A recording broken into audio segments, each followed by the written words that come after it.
Hey everyone, it's Liz from Consumed by Books, and this is what I got in my mailbox this week. I didn't get any books for review, which is probably good because, again, playing catch up. I was gifted one small item, and that is A Need So Beautiful bookmark by Suzanne Young. Oops. I'm very excited to read this book. Suzanne did send another bookmark, but I passed that on to someone already. And she also sent 2 stickers and a little note, so thank you, Suzanne. Really excited to read that one.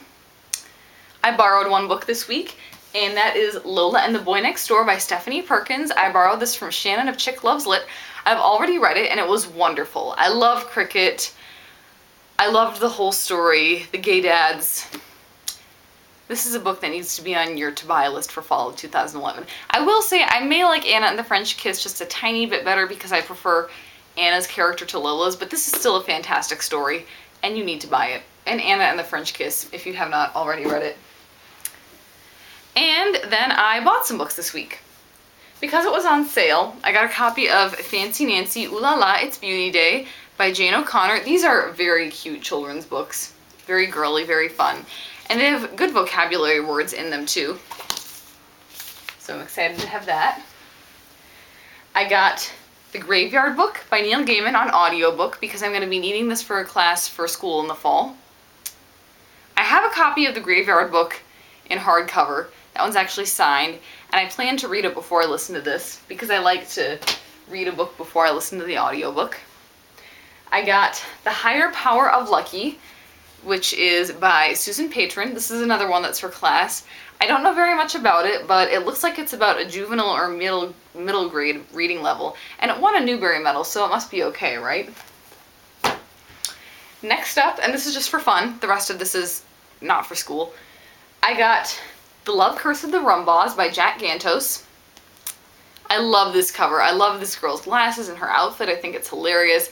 This looks like more of a middle grade title, possibly one that has kind of a dark side, but it looks fantastic, so I can't wait to read it.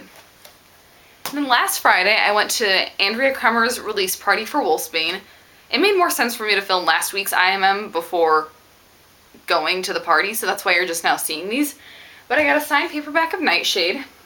I have to say, I don't like this cover as much as the original, but I still think it's very well done. And she signed this one for me, for Liz Dream Wild. She signed my ARC of Wolfsbane because I think this one is pretty, and I plan to keep it. I don't usually keep ARCs, but I like that cover, so I'm going to hang on to it. And I got a finished copy of Wolfsbane, which she also signed. For Liz, Keep on the Wild Hunt. I've already read this one.